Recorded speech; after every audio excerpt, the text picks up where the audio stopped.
We hear about poverty. We read about poverty. We may even see poverty. But how do we define poverty? If there is a poverty line, an economic threshold that declares one person poor and one not, how is that line determined?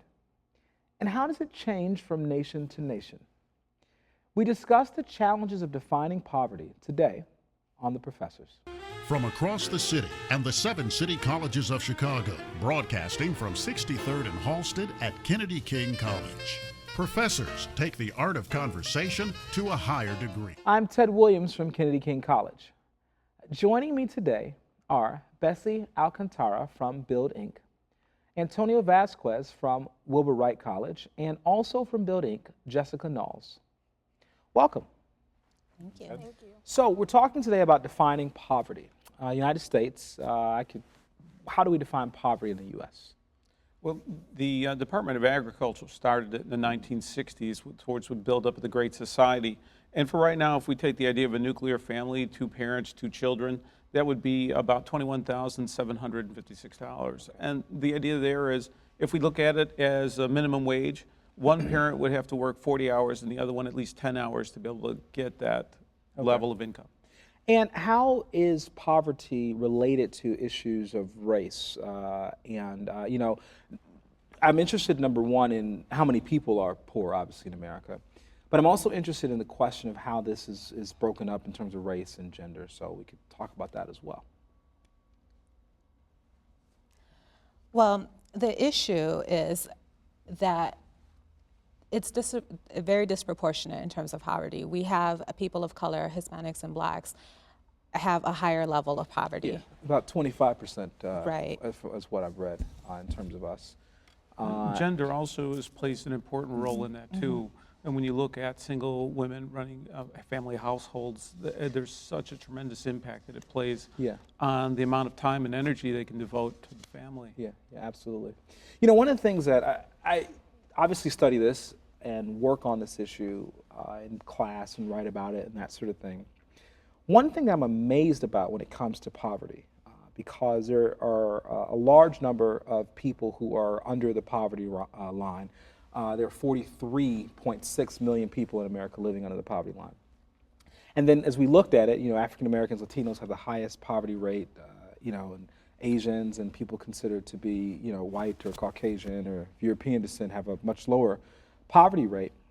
But when we talk about the issue of family, I thought it was very interesting you brought that up, Antonio, because when you look at the question of 2-parent family, single-parent family, that's when we see a very large gap in the poverty rate. The poverty rate for 2-parent families is just under 6%, and that poverty rate goes across ethnic and racial lines.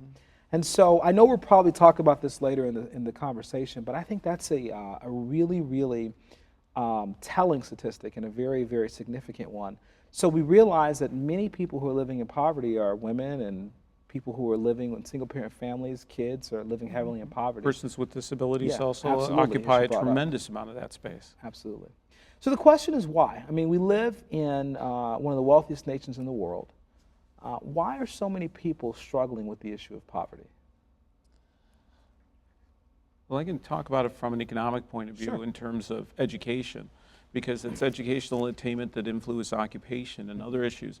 For example, in the city of Chicago, we have some really high dropout rates, 40% levels, and it's even higher among males than it is among females. And so it puts a tremendous amount of pressure on household formation later, because you've got one wage earner that doesn't even finish high school, that would tend to be the male, and one that does, the female, and now they've got to try and be able to go and make a go of it in being minorities. And they may not even, if they have the same capabilities and backgrounds. In 2004, 2005, University of Chicago professor did a very simple experiment with an MIT professor. And it was, are Greg and Emily, can they be hired more easily than Jamal and Lakeisha? Yes, I read. So you remember that? Yes, so absolutely. they took out some generic we resumes. We all knew that before they did the study. Exactly, exactly. We just needed them to confirm that. They took some resumes off of like the hotjobs.com. They changed it to Greg, the other one to Jamal. They changed Emily to Lakeisha.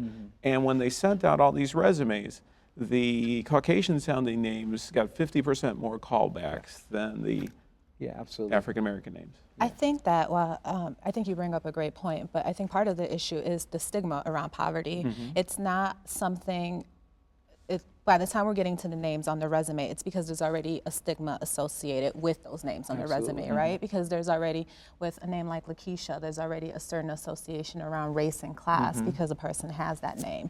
So part of the problem is the stigma. Because there's such a stigma around being poor and the programs associated with being poor, there's nothing being done to fully address these issues. It's not this is a country that really prides itself on our ability to pull ourselves by our bootstraps and work hard and achieve that American dream. So when you're poor, you're seen as someone who's not doing your part to bring yourself up. So why should I pay my tax dollars to help you? Absolutely. And that's the Puritan work ethic. And oddly enough, that opinion and perception goes across race also. I find just as many minorities who are unwilling to share their revenues, if you will, with the people who are perceived to be poor and quote unquote lazy, as you find people who are of other ethnic groups. You guys work with an organization called BUILD Incorporated, and I'd like to know a little bit about what you do because you were working on these issues. I'd like to hear if you want to share with us, Jessica, a little bit about what you do. Sure. Well, BUILD is a gang prevention and intervention agency. Our aim is to work with at-risk youth in the schools and on the streets to help them realize their full career and educational potentials. And in the end, we hope that they'll be able to contribute to the stability and safety of communities. Okay. So what kind of programs does that entail then for you? For me specifically, I'm the youth organizer, so I work with the Youth Council, who are a group of young people between the ages of about 14 to 26. And we basically come together and discuss these hard social issues, and we do an array of different activities or ways to help spread that throughout the community, such as town hall meetings and conferences, workshops, presentations, and things of that nature. Personally, I really think that poverty is a really hard topic to speak about without incorporating race into it, because it obviously plays a huge factor in it. One of the things that Antonio said that really stood out to me were about the dropout rates.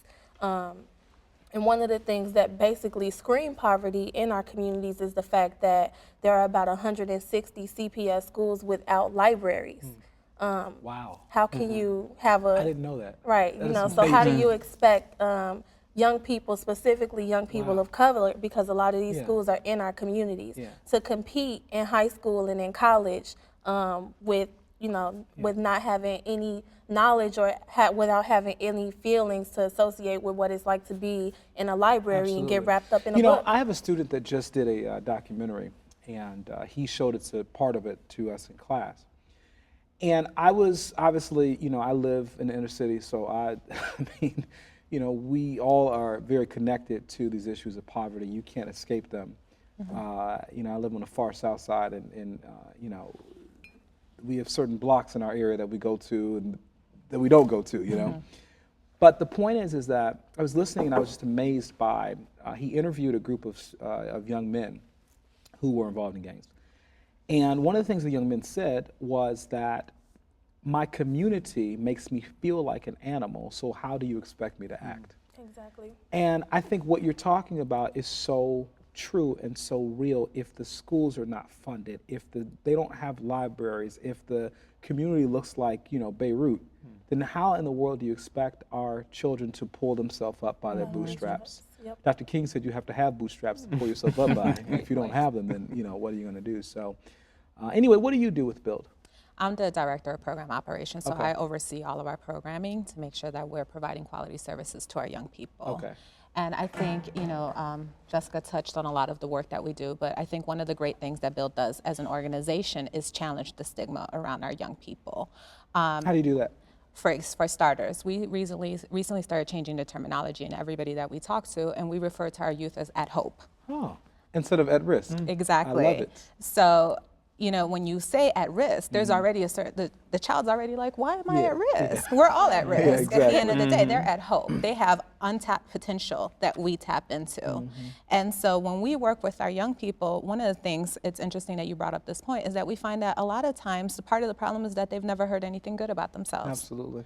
And so we provide these positive adult mentors to work with them and let them know what their strengths are. So we work with a real asset-based approach. This is, we work with youth that are detained in the juvenile detention center for example, graffiti. Gotcha. We're like, you're a great artist, Gotcha. awesome. How about you do some muraling? Let's Gotcha. channel that in a positive manner. That's fantastic. It really is. Antonio, you were going to say something? Yes, I work with the Center for Capacity Building on Minorities with Disabilities through Okay. UIC, and one of the things that we have found also is these former gang members come out, become victim of traumatic spinal cord injuries, and so that sense of an animal now can get turned in on themselves, and they come out, they've lost their concept of masculinity, they really don't know who they are anymore, and one of the things that we found following their idea is that peer mentoring. That is that we have somebody that's recovered their self-identity, that's recovered to the point where they're feeling back and part of the community again, to help someone make that transition. Because it's about building capacity to advocate for yourself, capacity to be able to solve the problems and issues and realize that you have rights and privileges, that things may not have been given to you in the past, but that's no reason why you can't speak out for them right now. Gotcha, gotcha. Well, what about those who say that, because I listen to all sides of these conversations, and what about those who say that America is a land of great opportunity, and that people like this sort of this pick yourself up by your bootstraps model, if they want to get an education, if they want to have access to great neighborhoods, the door is open for them. Why are we so concerned with systematic issues, socioeconomic issues? Is this an individual issue, or is this a more systemic problem that we're talking about? What about those who say really it's on the individual? I think it would be great to say really that's on the individual if we all had the same start. Yeah. One of the exercises that we like to do with our young people and with other professionals when we're training on this issue is that we do an exercise called leveling the playing field. Okay. So we read all these statements off and ask people to take a step forward based on whether they've had this asset in their life. And what you will find is at the end of the What are some of the assets that they? For example, if you grew up with a TV on your household, Okay. if you grew up with a parent who went to college, Oh. if you grew up with a parent who worked, if Gotcha. you grew up with more than 15 books in your household. Little things, if you've ever been to a museum, if you ever traveled outside the state, little Gotcha. things that you take for granted. And what you will find at the end of the exercise is that people are all over the room because not everybody had the same start. Absolutely. And so when you take into account that we don't all have the same start, we can't put the responsibility on the individual. We have to look at why we don't have the same start. A simple example going back to the education issue is the moment that a lot of our young people go to college, they have debt. And that right there, they're already starting behind their peers that have no debt. Let's not talk about that now, because that's another show, and I'll definitely be shouting about that one. Actually, I was having a conversation with one of my coworkers and about this topic, and he let me know that a week ago, a young person that he was working with who just came here from Honduras, and he's seeking asylum here because gangs in Honduras, we have nothing on them. Let's just say that. Our statistics are nothing compared to those. And we all know that a lot of undocumented people looking for work, sometimes if you've seen them at Menards, they hang out really, really early in the parking lot just looking for work, trying to find work. And one of his students actually got arrested and brought up on loitering charges for just, trying to find a job, trying to find some means of income. Yeah. So to say that, Yeah. just pull yourself up by your bootstraps is not really,